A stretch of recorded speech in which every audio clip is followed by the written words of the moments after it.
Swayam Prabha. Digital India. Educated India.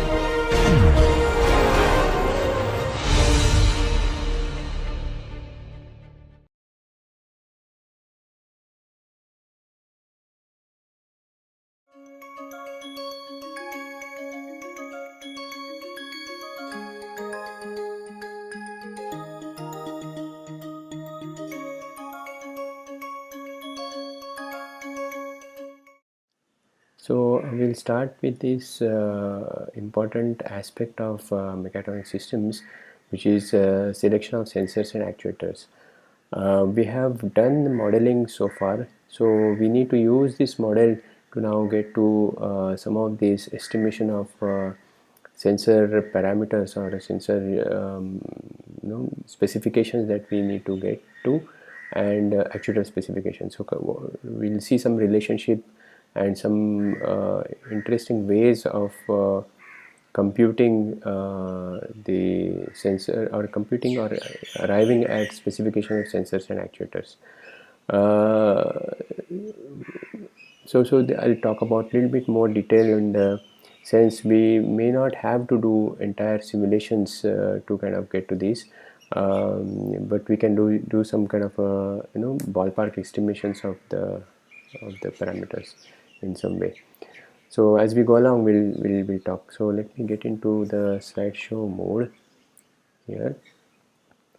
Okay, now we first bother about what are the interfaces for sensors and actuators, and we have seen already, like, a couple of interfaces. So PWM, you may have digital to analog converter for actuator, or say simple digital output for actuators like solenoid. Okay, for sensors you may have ADC, analog to digital conversion interface, that we are yet to see that.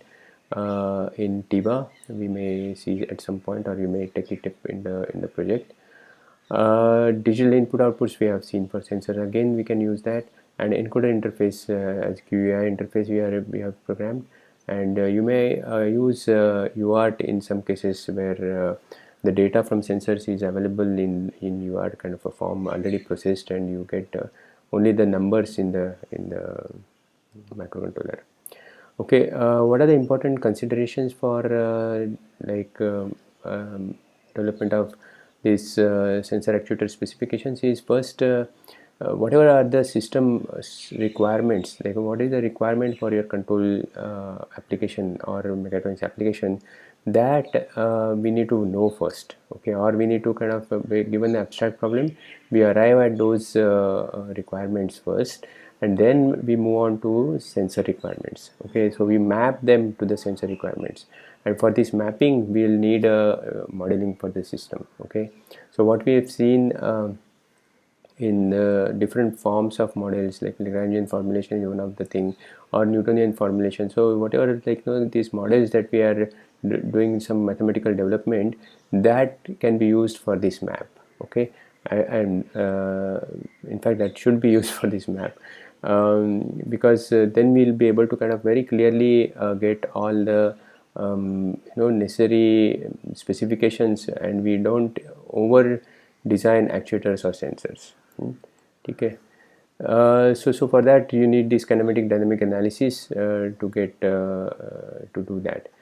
Then another thing is, like, you need to make sure that about the noise considerations.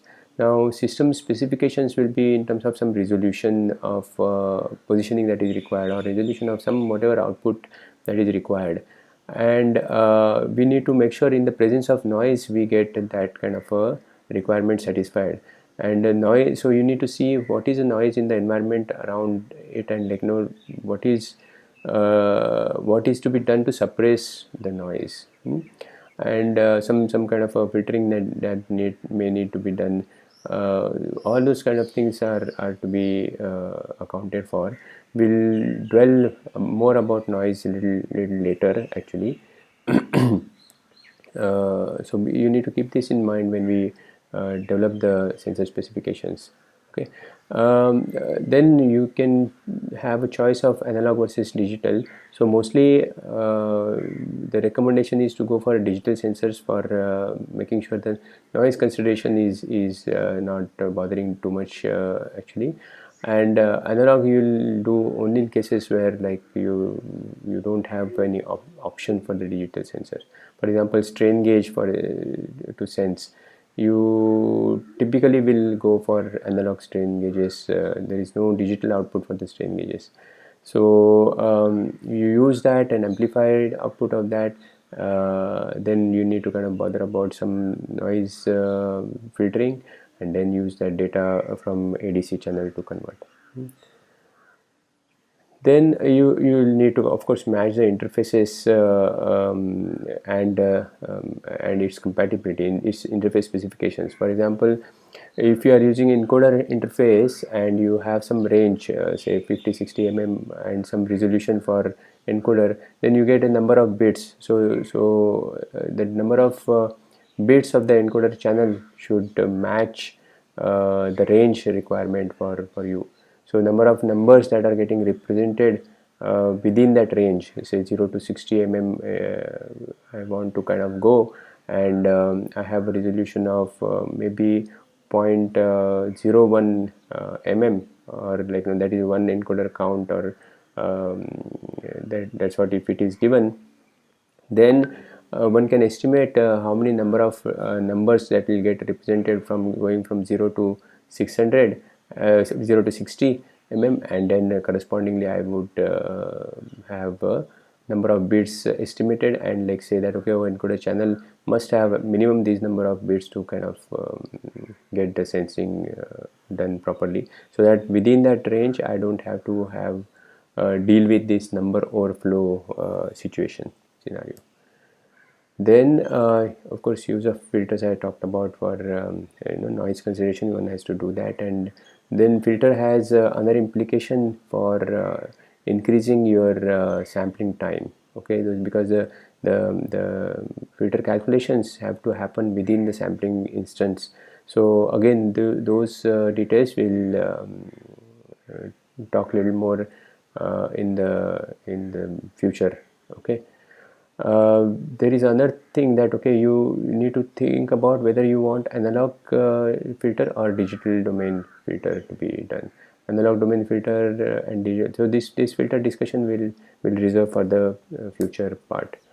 Okay, when you go for digital domain filter, then only like you'll have to do computations in the microcontroller. In analog domain filter, you may not need to reserve a time in the sampling time for filter calculations.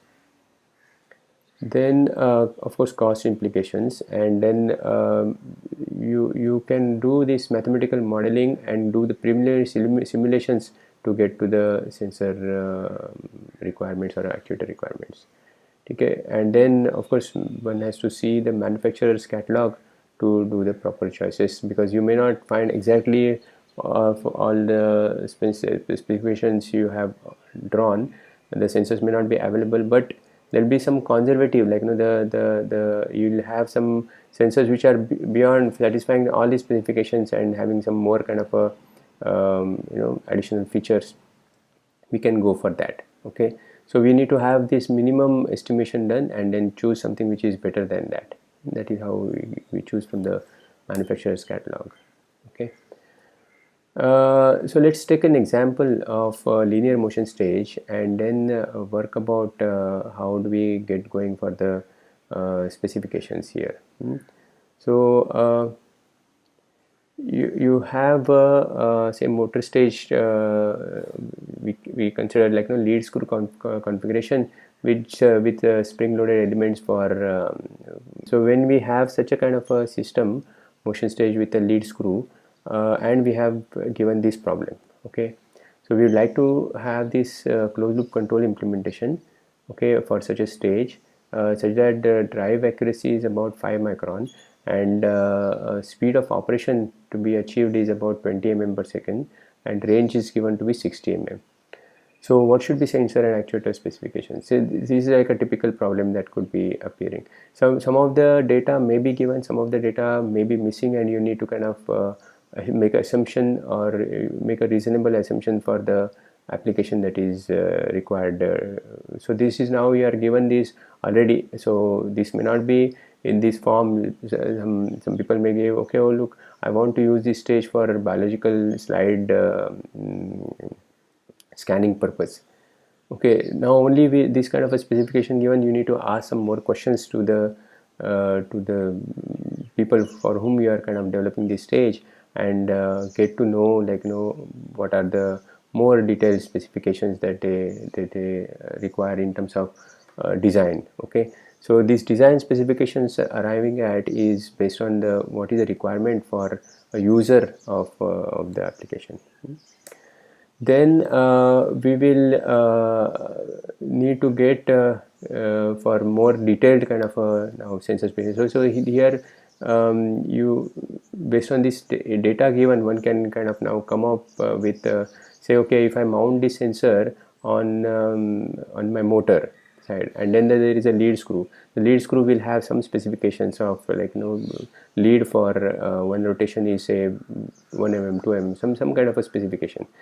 Then one can say, okay, for motion of 5 micron, I need to have some kind of a kinematics estimated to see, okay, how this 5 micron on the lead screw side, okay, or on the motion side, like linear motion side, translate to the rotary motion side. Okay, that you can do very easily by using some kind of a simple kinematics. Okay, so that kind of a estimation needs to be done. So to get to actual sensor specifications. Then other thing, like for example, to get to actuator specifications, one has to kind of do some kind of think about some kind of a dynamics. Okay, so we'll get to that. Okay, what are the moving masses in the system and things like that. Okay, so I'll give you some kind of a broad outline of the process that can be followed. So where to start? I mean, so this again, all these things will be little bit of a common sense. If you keep it active, like, things will be falling in place. So how do we go about doing this? What do you think? Just think about, like, okay, suppose you are given these specifications, and now you want to get to the sensor and actuator specifications. As we have seen, like, considering this lead screw, one can kind of get to a little bit of kinematics. So I'll just give you some broad outline of the process that you'll follow. I mean, it's just a common sense. I mean, if you think, okay, there are some additional steps that can be done, it's just all up to you. Okay, so see, first, like, you can do this physical construction of system in sketch and observe, like, what are the kinematic connections and relationships. Okay, this is very simple for this linear motion stage, but it may get into a little bit more complexity for more complicated kind of problems. So we'll see say similar kind of a thing. One more example of 2R manipulator to get to this kind of a discussion. So then now you can get sensor resolution and range specification based on these kinematic relationships. As I said, for, like, given the specification 5 micron on X side motion, how much it translates to the rotary motion for the sensor. And typically if 5 micron is a resolution, and corresponding to that you have estimated resolution on the motor theta side, you'll need to be better than that from the digital control perspective, because see, if 5 micron is so, let's say corresponding to 5 micron, let's say it's some alpha angle on the motor side. Now if you select sensor which is exactly of this alpha resolution, okay, then the problem is that, like, your control is happening every sampling instance. And then there are many different kind of other elements that are there. For example, some of the noise considerations. Noise in this case would be like, it's a digital sensor. If you select, then noise from the sensor may not be there, but there will be some kind of friction in the system which will affect the positioning resolution.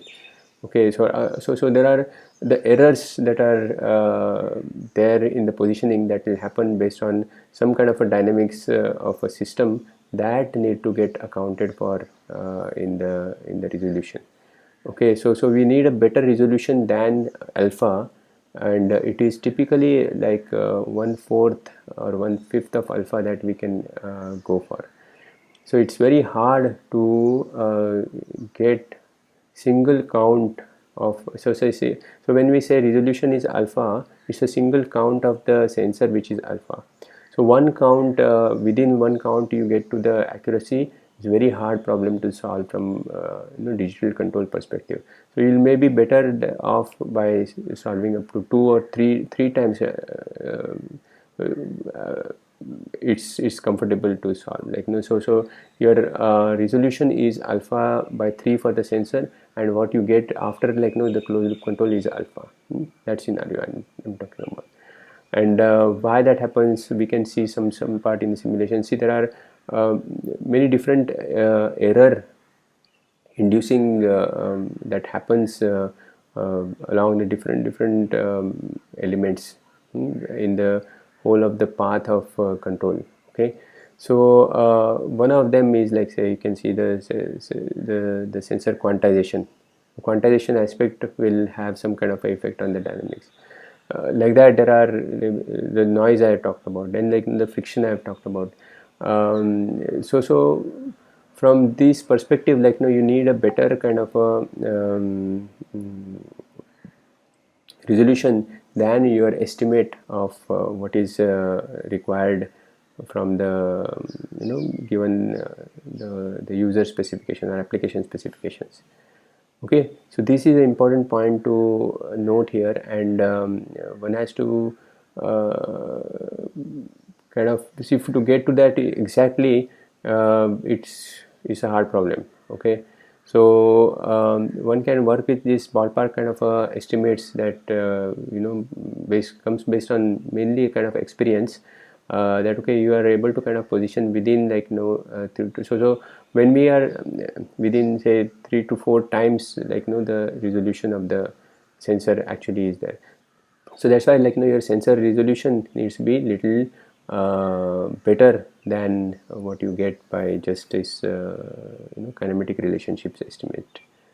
Okay, and that typical number is maybe 3 or 4 times better. Then you can note this other step that you follow is like noting, like moving elements in the system, and give some rough estimates of what is their mass and other stuff. Then so then they can be kept as a variables. Sometimes it depend upon, like what is the application that you are dealing with. Then you can determine the equivalent inertia or load, inertia and load on motor that is coming, and then this will help to get the motor specifications done. Okay, now the motor specifications would come not by, like you can, one way you can go about is simulate entire kind of a process of whatever you want to achieve. Little cumbersome, but you can get simple ballpark estimates by using like this force into velocity of power relationships, like force into velocity or torque into angular velocity. These kind of a power relationships you can use. So you can go directly, like say you are given this linear stage, the force on the output side is estimated is a friction force and some inertial load force that is estimated to be some value, and then you have some velocity, maximum velocity that is coming up in the system. So you can use maximum force and maximum velocity to get, like the conservative estimate of total power required by the system. Okay, or one can kind of translate that into torque and angular velocity on the motor side and then do that.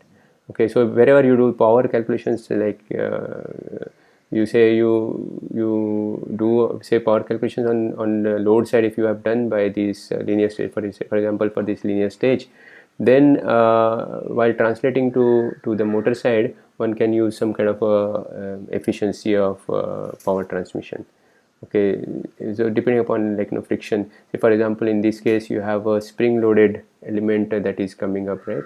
So that is, you remember this stage assembly, you have this spring loaded element which is loading onto the screw, so as to kind of prevent a backlash. Now with this spring loading, your friction will be very high in this case, so your transmission efficiency will go down because of the friction, and you need to kind of account for that while building your actuator. So right now we are thinking of using some kind of a servo motor as an actuator in this case, and this will start affecting the power required for the servo motor. Okay, so one can start with the estimates many times when you don't have an actual kind of a thing, and then so this design process, or this is little bit an iterative. You start off with getting some kind of details, and then use those details to get to the manufacturer catalog to select a proper sensor. And once you select a sensor, you see other more details information, and then see whether that will suffice what you have made a choice. Okay, so and if it is not, then again iterate next time to kind of select other kind of specifications. Okay, so that is how the process will typically go on, and this process you may probably need to use it in your project now.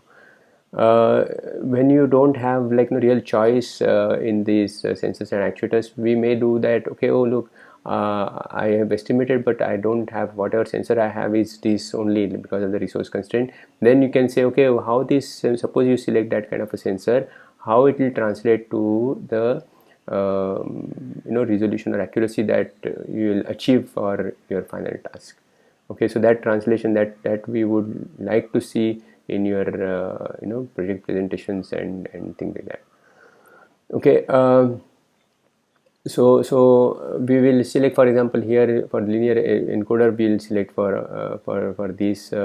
If you are really interested in the output side positioning, and we know that there are some kind of backlash elements in the system which will affect linear to rotary part. But if we say, okay, we don't have much of a backlash, or a backlash is taken care of by the spring loading, then rotary encoder can also be sufficient, because we know that there is no uncertainty between the input and the output. Okay, so then so rotary encoder, if you want to select, then it will be much what do you say, coarser resolution than a linear encoder, because there is some kind of a lead screw connection between the linear and rotary part, and for entire rotation of 360 degree on encoder side or motor side, you will have a displacement only of 1 mm on, say, linear side. Okay, so that is corresponding to the lead of the screw, and that's how your requirement of coarser or finer resolution will change based on where you are mounting the sensor. So you need to think, okay, what is the place that you are going to mount your sensor on, and according to that the resolutions have will change, and one has to be one needs to be a little smart to choose this properly, so that not to harm the applications also, and at the same time you don't increase the cost unnecessarily.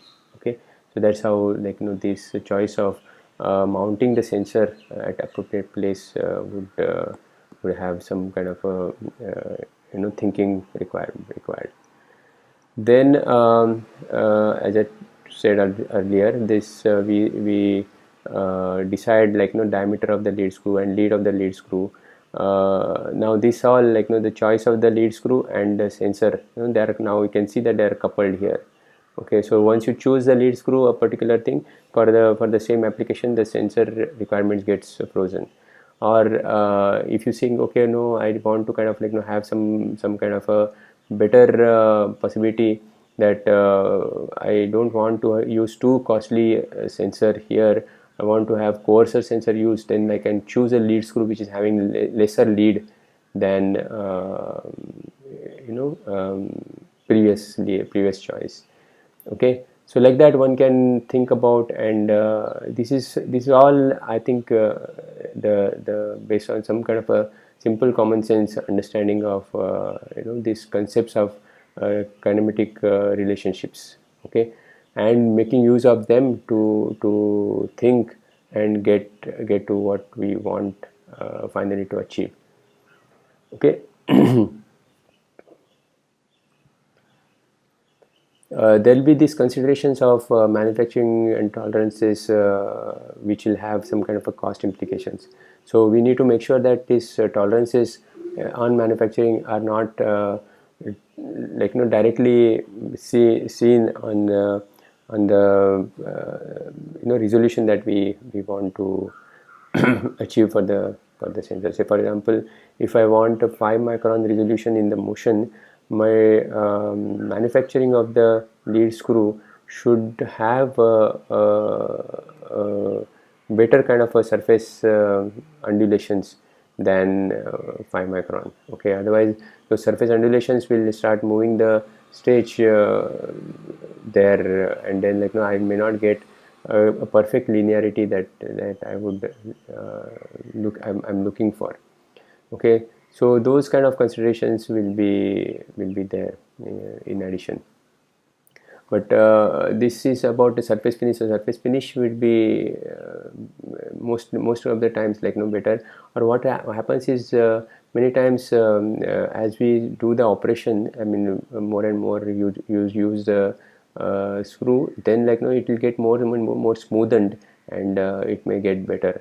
You might have seen your car also has this kind of a brand new purchased car, the piston and cylinder, these tolerances are such that their friction is little higher, but as you kind of start using running the car in first few months, they get automatically better by wear, a little bit of wear that is happening there.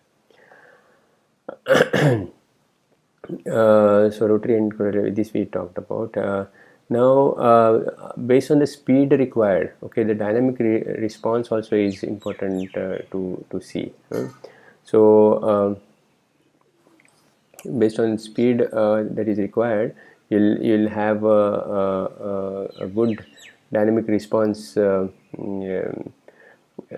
estimated on the encoder side. So say speed is given on the load side, say lead screw X speed, we saw 20 mm per second. What it translates to on the motor side, okay, on the rotary side, which is how many pulses per second are coming, and we need to have a sensor which can give you output which is resolving those pulses nicely. Okay, so if the sensor inside is such that the pulse has some kind of a finite rise time and fall time, you may not be able to kind of get those pulses nicely for very extremely high speed. Okay, so you may observe that maybe we can see, you don't have oscilloscope to observe, but we can try doing this experiment where we start running motor at pretty high speed and see that you'll find your encoder may start giving some spurious data. Okay, the data may not be completely matching what is happening there. Okay, so that kind of a scenario would happen. And at that time, if you kind of look at the signal in the oscilloscope, the pulses will not be very sharp like square pulse, but it may be more like a halfway to rise and then again fall. Okay, because the rise time and fall times, they are kind of start now merging without any flat on the complete rise may not happen there. Okay, and then you'll get the resolution. Based on the resolution, you get the resolution and range. You will get a bit accuracy for the channel, and then this dynamic. So there are some kind of a dynamic considerations for the sensor, but they are typically not so stringent actually. Many times sensors will be responding much faster than your application requirement. But application requirement, especially if the speeds are very high, Okay, now these are relative terms. Very high, you will get to know what is very high only after like estimation of this and like calculation and seeing, okay, oh, these are the number of pulses coming in say one revolution, and that's why one per pulse time will be something like that. And then you estimate that per pulse time, seeing that, okay, now my rise time and fall time, if they add up to the pulse time, then you'll find that, okay, oh no, that encoder is now on the verge of getting worst kind of a scenario. Okay, so that needs to kind of be given some consideration. Okay, but most sensors, you'll find that this requirement is not very stringent. Okay.